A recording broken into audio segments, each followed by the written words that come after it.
Good evening, everybody, and welcome to another edition of The Professor and the Pupil. And let alone I may have two pupils here. Although Candy's a good catch, I'm telling you. She's awesome, baby. She's Okay, so, graduated from pupil. You're destroying that with her. She's no no. pupil.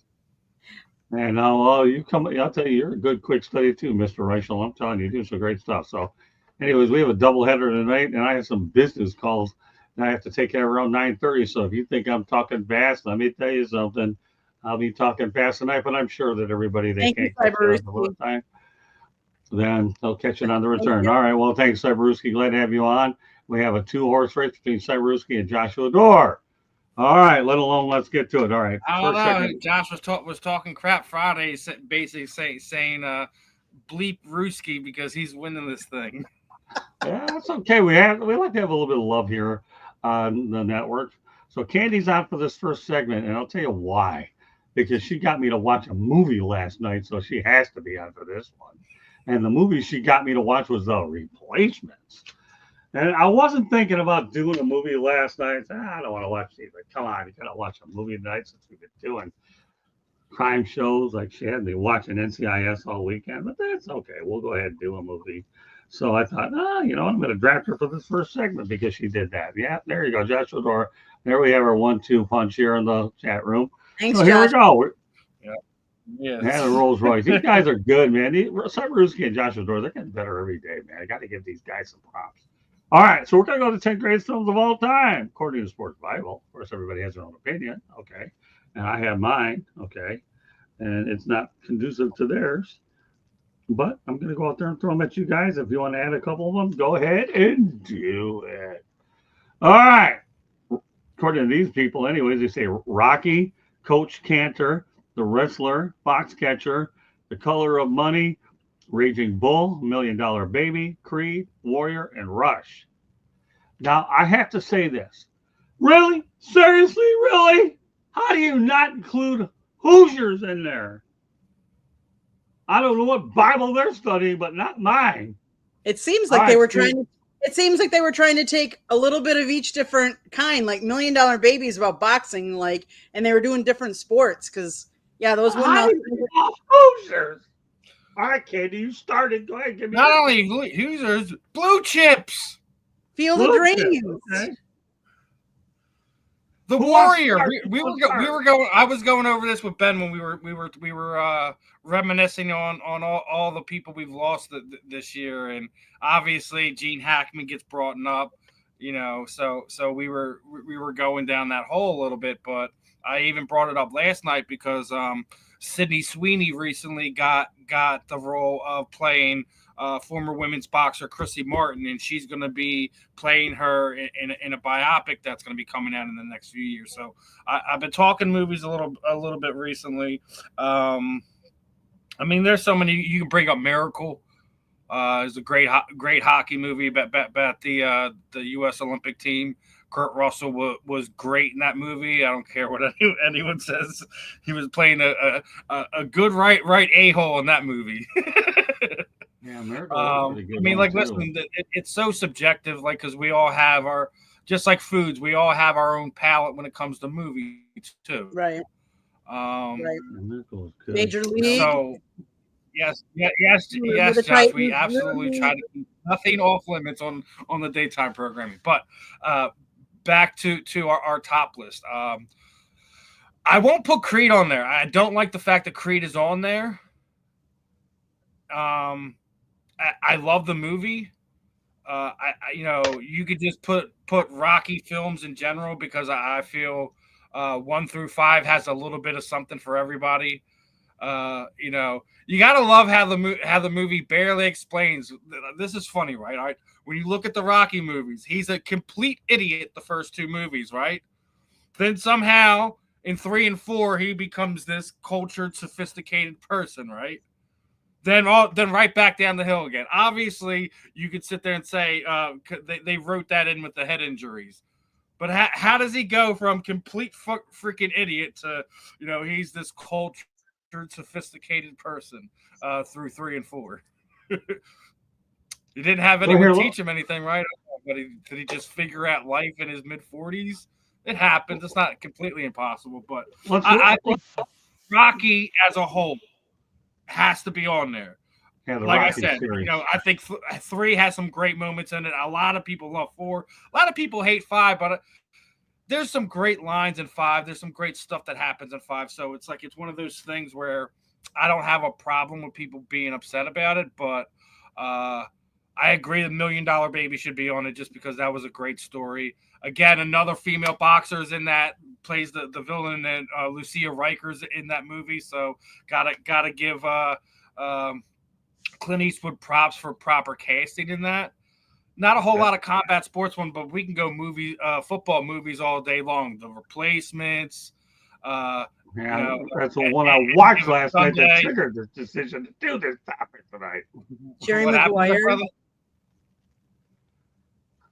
Did I steal some stuff from you here? Am I stealing your thunder, brother?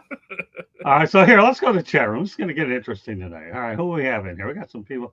Ryan Pettit. Oh, welcome to the show. All right, glad to have him. All right, we're going to give Joshua Dorson a little bit of love. Okay, first of all, okay, well, Sebruski, I've been mentoring you guys for years now. Yeah, I'm glad you're learning some. So get this, okay? I have to make a couple little announcements tonight. Smoking Jay has the best teeth in the business. Well, guess what, Joshua Dorr? We are in negotiations right now, to bring Smoking Jay back on Fire Up. I'll keep you posted. So that's a big news for Joshua Dorr on Thursday night only on Thursday. Now, here's one that's get it toward you, Steven. I like Steven's daytime show because nothing is off limits. Get that. At that, I'll tell you, that's a good way to get these guys cranking. Happy Gilmore 2 slap. Rocky Bull is my favorite boxer. Okay, who would win a fight? Floyd Mayweather, Rocky Balboa. I can't even touch that one with a 10-foot pole. And listen, I won't mention the expletive here. Floyd Mayweather is Billy Shell, right? But he plays defensive boxing. How are you going to do that with Rocky Balboa, who basically doesn't matter what you can do to him, he just keeps moving forward? Well, Vogel, you haven't heard him. You never know. We got some interesting reunions potentially lining up. But we're talking about a fictional boxer versus a real boxer. It's not exactly. Come on. All right. But you know what? It's worth putting out there. That's why it's one of those fun topics. And that's why Candy gets the initial segment, because we knew it was going to take a little bit longer. As far as I'm concerned, I'll make mine short and sweet because we have some show to get to. But the reality is Hoosier should be on there.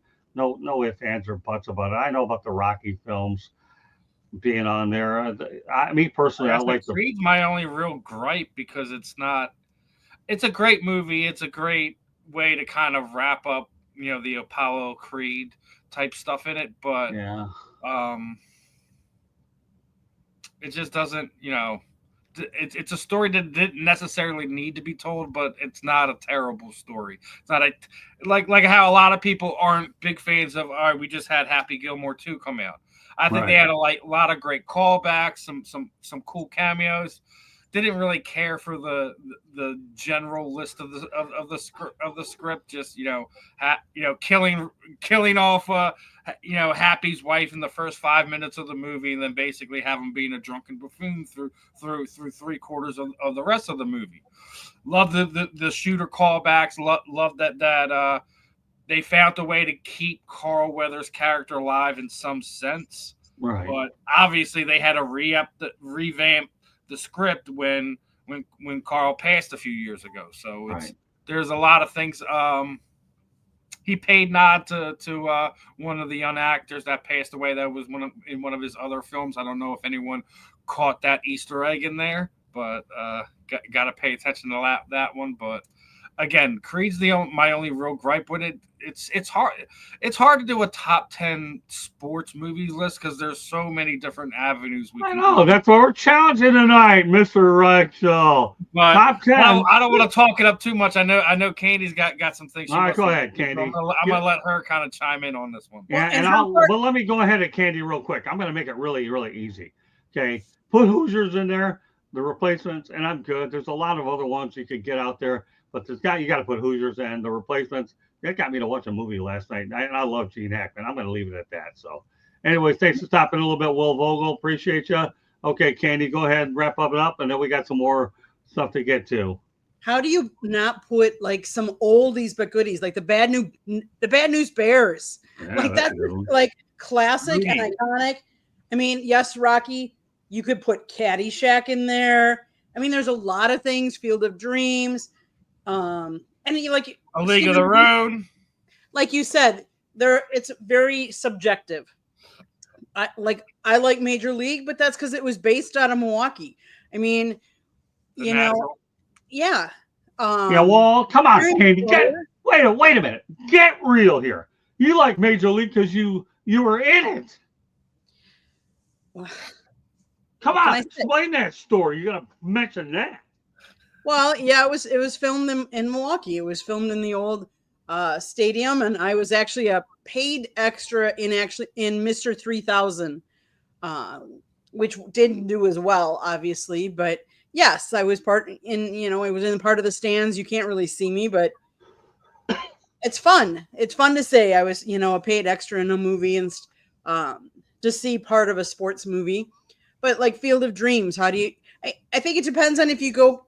I think instead of going in general, I think you almost have to break it down by sport. Okay, this would be my top 5 in baseball movies. This would be my top 5, in basketball, in football. Like there's just so many different, and it depends on the avenue that you're looking for. Like, are you looking for a funny movie like The Bad News Bears? Or are you looking for like a romantic comedy? Or are you looking for just action? Like what kind of genre besides sports? Because they kind of do a lot of different ones, So yeah, Joshua Dora.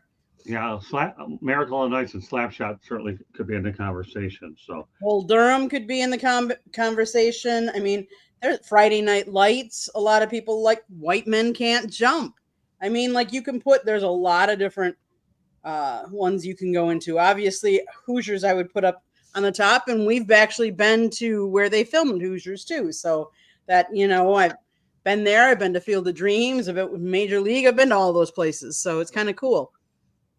Well, great job, Candy. I know you want to eat dinner tonight, so we'll go from there. We have a lot of other things we want to get to, but you did a good job. I don't want to stop her from going ahead and eat. We have a lot of other topics to get to. We're going to go to a non-sports topic tonight, which is pretty interesting. That Tesla has up to 800 million worth of Cybertrucks that nobody wants, 10,000 units in inventory being stored in unconventional locations like mall parking lots. What do you think? Would you drive one of those bad boys? I don't have a problem with it. Give me a truck, man. Let's do it. Yeah, that's all right. That's all right. Once we start earning royalties on this show, we'll see if we can put you in one. I'm more than happy with my Odyssey. What's up, Soul Guy? Hey, Soul Guy. How are you? Glad to have you on here. You look like the biggest health killers. I'll tell you, what a great segue for what we're about to talk to shortly. Okay, yeah. So you wouldn't mind driving one of those bad boys, Steven? Listen. My daughter makes fun of them every time she sees it, and I get it. It's not the greatest thing in the world, but it's one of those things where, listen, everybody's got a use for different types of vehicles. I like to have some room when I drive. I'm like, give me my big old Chevy Suburban, and that's something I would definitely want to rock it out. So. I mean, you definitely wouldn't have a problem in getting me one in. So I'm all for it. Well, okay. So now we got Soul Guy. What are your thoughts of the UFC? I'll tell you one thing. It's blowing boxing away in terms of the combat sports part. I actually met Chuck Liddell at the Super Bowl a long time. Really classy guy. So yeah, I have no problem with it. There's a lot of competition. It's getting popular. No complaints. Dana White's done a good job. Happy birthday, Dana White. Let's not forget about that. Yeah, right. No, I'm telling you. Listen, UFC's doing their thing. Like I still sit there and say my biggest problem with them right now is they're not developing superstars. You can count all the big stars on one hand right now. There was a time, 10 years ago where you couldn't do that. You need your hands, your toes, your buddy's hands. You got through a lot of people before you could get there. They're just not developing like they used to. I don't know if they're just relying on social media for these athletes to kind of do it on their own. Sugar Sean O'Malley is one of those guys. Some people might consider one. I don't. I think he's an entertaining person, but he's not a superstar. So That's where I'll go with my thoughts on the UFC at the moment. But looking forward to seeing who they put on the 4th of July White House card when it comes to fruition. All right, so here, Joshua Dora, here you go. Why wouldn't you want to drive one there? Awesome, of course, you own one. He owns one. He's going to endorse what he's driving. He's not. It's not a rigged system. We listen to everybody, George. Yeah, there you go. That's exactly right. I'll tell you one thing. I'm just not sold on electric cars, but I'm not saying they're any good. I'm just content with what I have. But more power to what different strokes for different folks. Got a lot of topics to get to. Going to go through a few of them very quickly. Oh, gosh, it's not rigged. And we have a very big show here for 108 Sixes baseball talk coming up. So a lot to get to. All right, Steven, this one's an easy one for you. World Space Hotel set to launch in 2027 with a bar, cinema, spa, and more to Earth's orbit. Would you ever go ahead to orbit and go in one of these? I'm not going to have the money to do it, but I'm not going to knock the people who want to do it. Listen, I mean, a lot of people have the dream of being able to kind of have some of these majestic views, and the people who will be able to afford that are the people who are going to be able to do that. I'm not going to knock them for it. That's not going to be me. I don't have a fear of heights or anything like that, but it's just not something that I would be craving. I'm sure they're going to have a lot of people signing up to be able to do stuff like that, but I'm not going to be one of them. I don't have a disposable income where I can throw hundreds of millions of dollars around like that. So, but more power to them. Well, I'll say one thing briefly about the topic. 3 more to get to. Station break on the way. Hey, I'm here to conquer Europe first, but I wouldn't be opposed to anything. I'm a road warrior. I'm king of the road. Leave it at that. Okay, one more topic. Go to a station break. We got 2 heavy-hitting topics that we're waiting toward the end. The Tampa Bay Sun reveal plans for a pro soccer stadium in Ybor City. This is a location that the Tampa Bay Rays were looking at. I think they'll get another location at some point. But what are your thoughts about the fact that the Tampa Bay Sun are looking to move their act to Tampa? I guess that's the main question here. Ybor City is a pretty interesting place. It's a soccer-specific stadium where it's not going to be – because we've already seen that in football. You need to have – there's certain types of grasses for certain types of sports. You know, baseball has their own grass. Football has their own turf, so to speak. Soccer has their own turf. And I think we should make sure that when these stadiums are made, it's made for that. But also, like, when you're doing stuff like that, make sure that – you're in line with USA Soccer and FIFA, and like you're making sure that you're not just appeasing to one type of team, one type of organization, and that you have make sure you have some deals so like local high school, colleges, etc. could also perform events in this venue and be able to have that big time atmosphere. Well, soccer stadiums are now what they're building. They're about 25,000 seat stadiums. And let alone, I don't know what's going to happen in the UFL. We're not going to talk about it tonight. We don't have enough time. But there are some of those teams. What I'm hearing, it's crashing. Don't worry, we got plenty. We're going to be talking about a lot of that stuff over the next couple of weeks. We may have NFL, but there'll be some other things that we're going to slide in there. All right, Soul Gray, thanks for being on. I got to go to training. Have fun, y'all. Well, thanks for popping in. Joshua Door doing pretty well. Cyber's active tonight. And beware of Smoking Jeremy B. There could be a sighting in the not so distant future. All right, Candy. But the Tampa Bay Sun, I'm really happy that this soccer team is going to be headed to Tampa. And I think the right thing for them to do with Tampa Bay area is they need all their major sports teams in the Tampa area. Forget St. Petersburg. Let them do what they got to do. But St. Petersburg and sports don't mix very well. We'll leave it at that. Candy, station break. 2 more topics to get to. Then we go to what's on Steve's agenda. Go ahead, Candy. South Florida Tribune Publishing Company published a book, Lessons from the Microphone, Tuning into the Enduring Wisdom of Visionary Leaders. It is written by your host, Scott, the Motor City Madmouth Morganroth. It is about his 40-plus years in the media business and how it has evolved. Old school media versus new school media. Get your copy today. It's available on Amazon, Barnes & Noble, Kindle, Google, and Apple Books. There's also a link on our website, www.southfloridatribune.com, where there is a plethora of great content, so go check it out. If you like to listen to podcasts, you can find us wherever you get your podcast. If you see the red subscribe button, it means you haven't subscribed to us. Please do so, and then click that notification button and then share us with everybody. If you want to advertise, call Scott 954-304-4941. And if you want to be a guest or have topic ideas, you can always email us at southfloridatribune@gmail.com. Back to you, Scott. Well done, Candy. Two more topics. I want to get some history that was made over at the Indianapolis Motor Speedway. Bubba Wallace makes it at the Indianapolis Motor Speedway as the first black driver to win it. IMS, the Brickyard 400. Bubba's a heck of a driver. He really is. And I'm glad to see that a black driver is able to win at the most historic racetrack. If you haven't been to the Indianapolis Motor Speedway, you got to do it. I've been there a few times for qualifying practice, and 3 races, and it's a place you got to go. Bubba Wallace can now put this on his resume and really looks really good doing it. What are your thoughts of let alone Bubba Wallace winning, let alone at that racetrack, Stephen?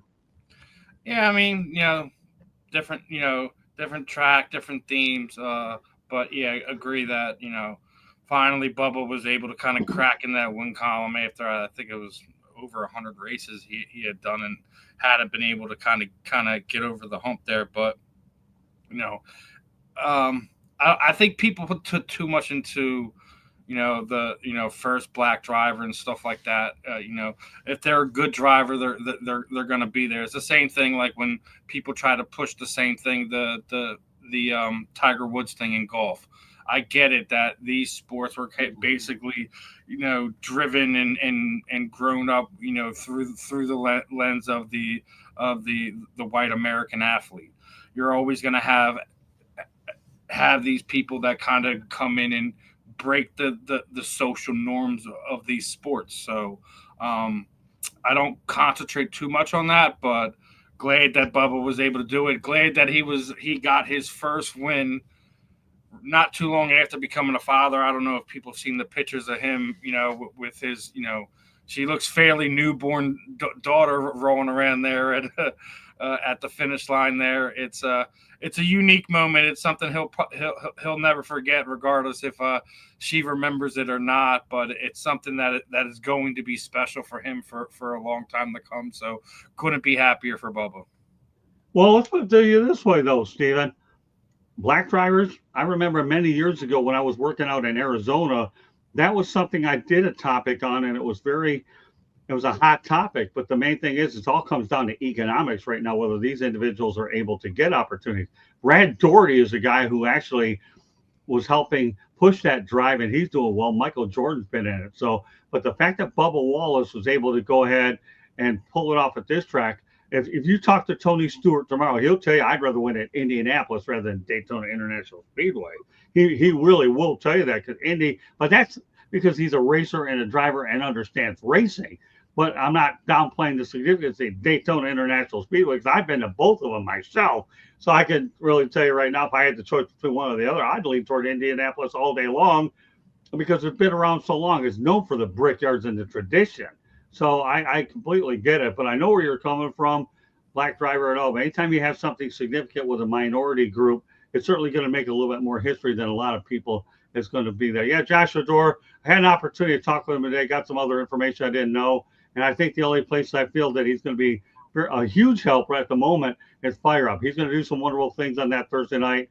And between the energy that he's going to have with Candy and JD Wyatt, I think you're going to have ourselves a great 9 o'clock Thursday show there.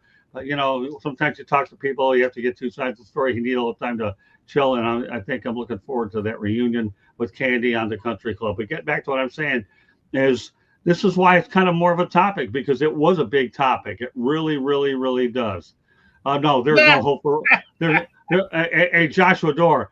There's no hope for the guy that you mentioned. I think that with all due respect, I would probably invite a dead person on the show before I would invite the individual that you're talking about. And the other one, you're bringing up Crybaby number 1 and 2.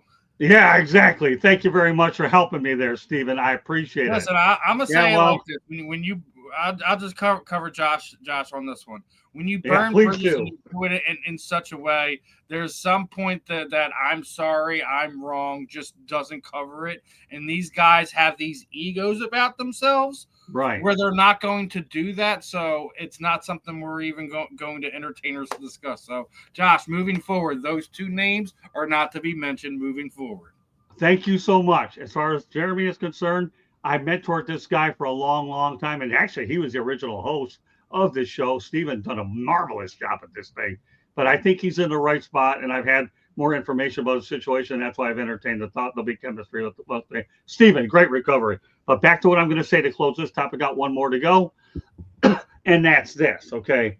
The Indianapolis Motor Speedway, Steven, and Daytona, they're a shrine. I'll put the Indianapolis Motor Speedway, Steven, in the same context as I would Lambeau Field and the Montreal Forum and Maple Leaf Gardens. That's where I think it stands. I really, truly do. And I'll leave it at that. Fair enough? Final topic of the night. Sad one, unfortunately. Rest in peace, Mr. Hulk Hogan. Died at the age of 71. The show was titled Hulk Hogan Succumbs to Biggest Killer. Cardiac arrest, heart attack.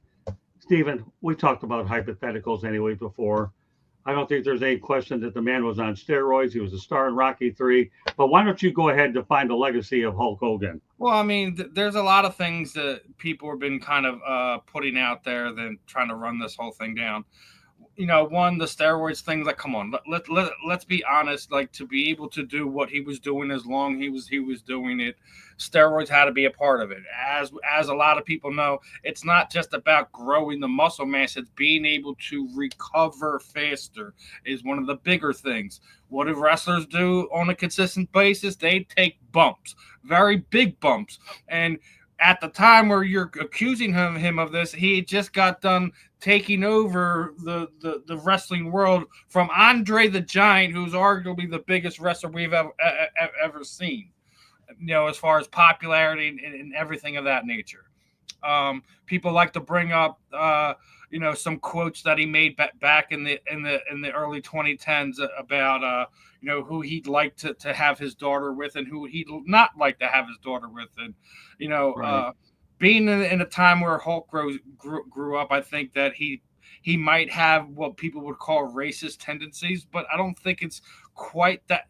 The wording he used was definitely wrong. He apologized that he talked to, you know, his African-American wrestlers and asked them for forgiveness, and they forgave him. So I'm going to be one forgiving him too, because I don't think it was necessarily what he was trying to articulate. Like, listen, when we have daughters, you know, you'd like to see them date certain type of cultures and people.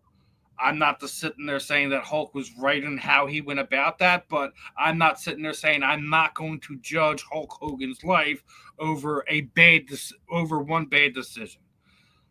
Do I think he should have forgiveness for that? Yeah, we all should have some type of forgiveness for people when they own up and sit in there say, I was wrong here.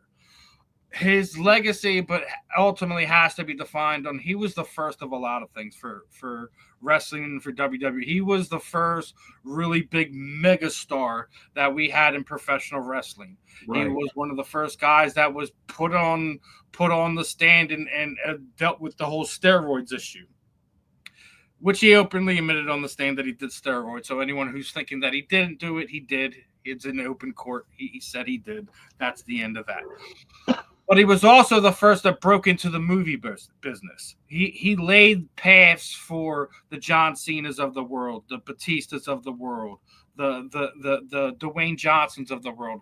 If he didn't push those envelopes and did what he did, because not a lot of people remember, Vince McMahon fired him over it. He was no longer working with the WWE, and he wound up going. That's what led to the creation of the NWO, Hulk Hogan going to WCW and all that.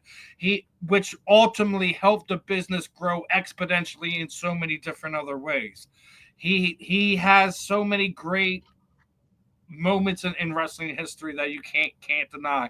He's a trailblazer. He changed a lot of things. It's unfortunate that we lose him at 71 years of age. Kind of ironic, Ozzy Osbourne died, a handful of days beforehand, and he parted his brains off, and he was 76 years old. Obviously, lived longer than Hulk Hogan. So people sit there and said Ozzy's lifestyle killed him. Yes, but he lived longer than Hulk Hogan. And Hulk was eat your vitamins, listen to your mom and dad. The whole Hulk Hogan persona. So. there's a lot of fun stuff you could talk about. I mean, as we were already talking, he was in Rocky 3 as Thunder Lips, Right. Suburban Commando. He had his own TV show, Tropic Thunder, for a while.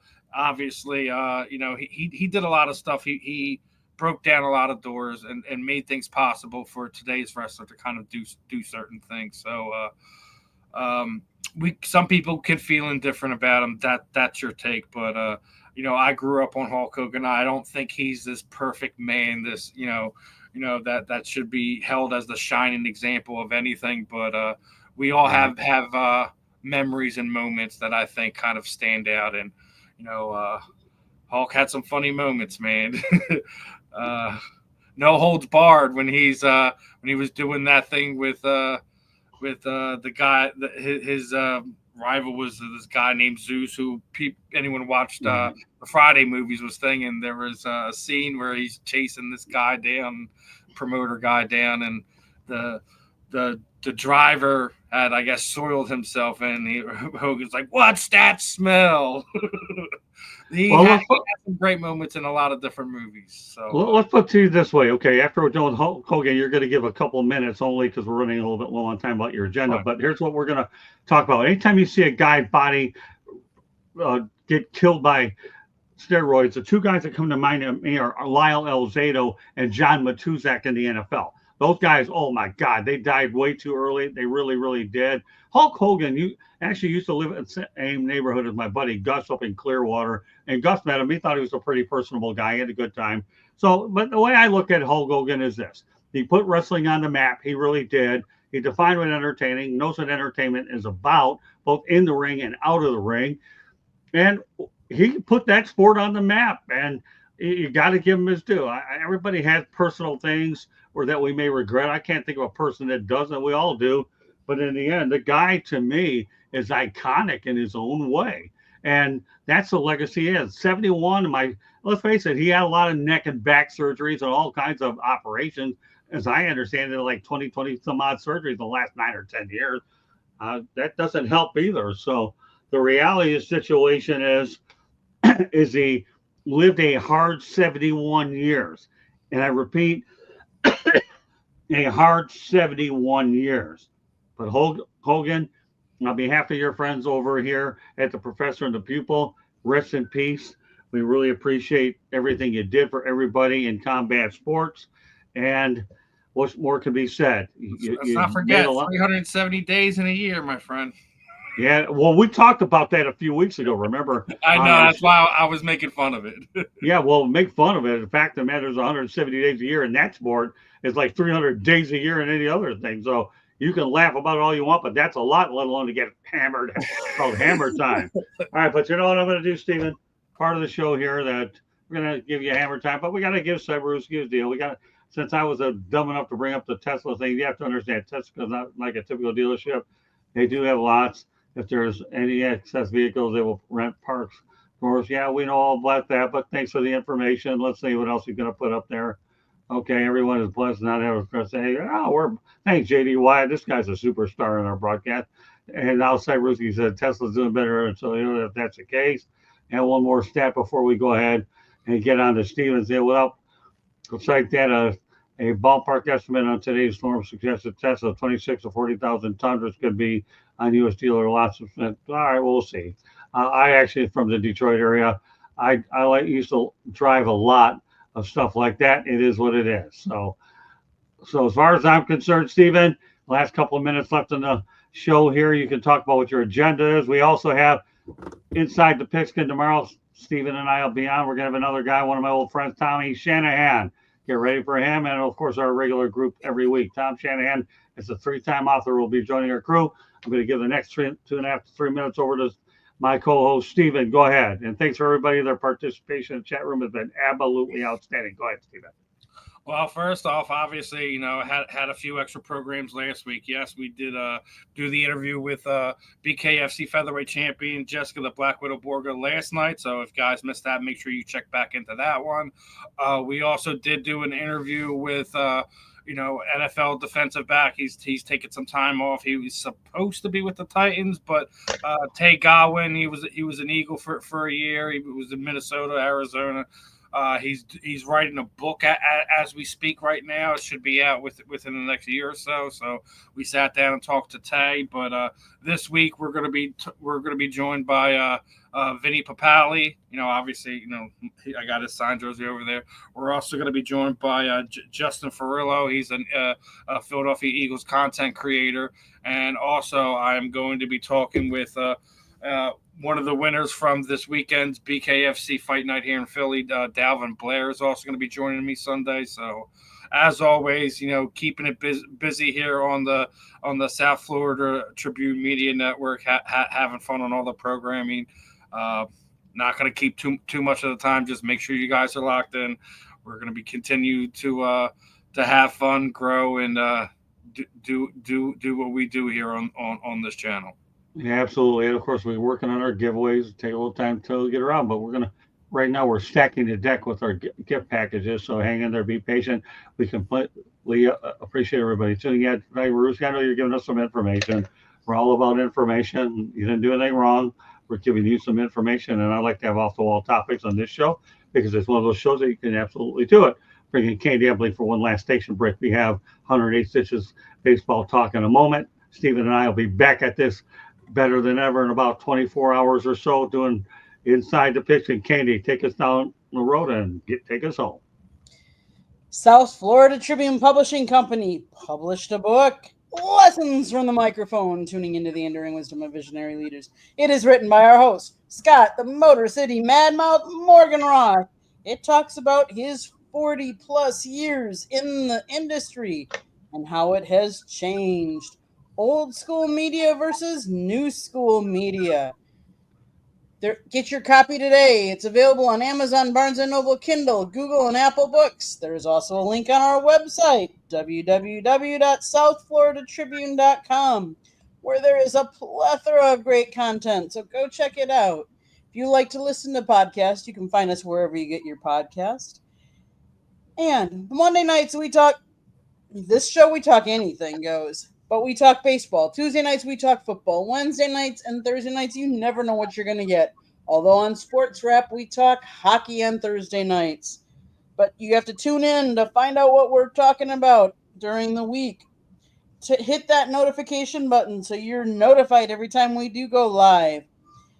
If you want to be a guest or have topic ideas, you can always email us at southfloridatribune@gmail.com.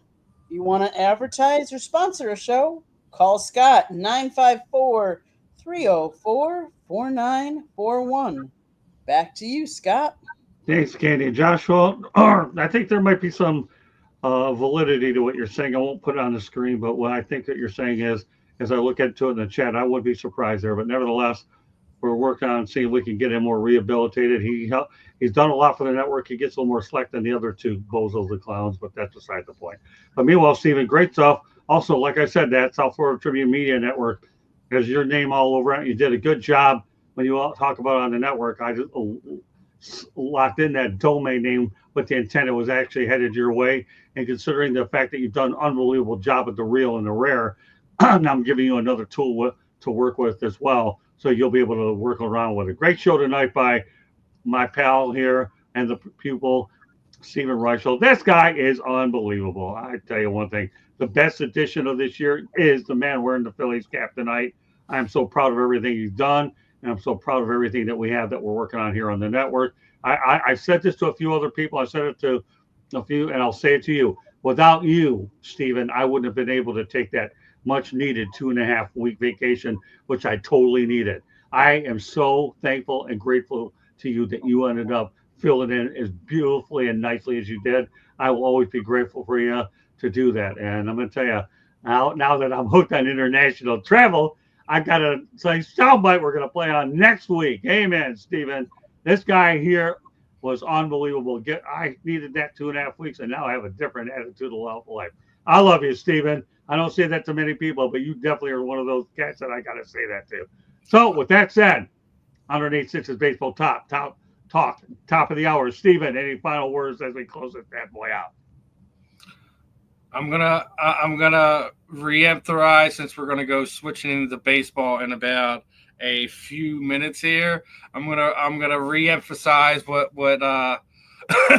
what Bryce Harper just said to Rob Manfred. Get the bleep out of my clubhouse. There you go. I don't know if we're going to No, talk I do about not that. live near Algon Avenue, Josh. I know where Algon Avenue is. I'm in the far northeast by what used to be Philadelphia Mills Mall or Franklin Mills Mall. It used to be a mall. And but I got to tell you one thing about Joshua Doerr's dad. He's actually from the Philadelphia area. So Yeah, well, no, that's why I kind of articulated to him. I know where Algon Avenue is. It's well, there you go. That's why he mentioned it. There you it ain't the street that your dad grew up on anymore, my friend. I'll tell you that much. go. I'm sure you guys went to Northeast High School. There you go. Boy, this guy's got a good memory. I don't have I really feel much bad of for one. him.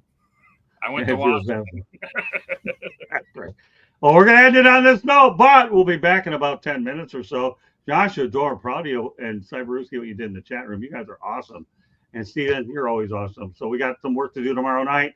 We have a lot of work coming up here. Baseball is coming up shortly. I actually have a business call. I have to be out by 9:30 tonight, but we're moving everything along at a very nice, brisk pace. So meanwhile, on behalf of my tag team partner, Steve Reichel, my name is Scott Morgan, Roth Motor City Madball. Thank you for joining us on this edition of the Professor and the People. Rest in peace, Hulk Hogan. And I'm sure you'll entertain on another stratosphere. We appreciate everything you've done for us. Good night, everybody. We'll see you at the top of the hour. Thanks, Stephen. See you tomorrow night.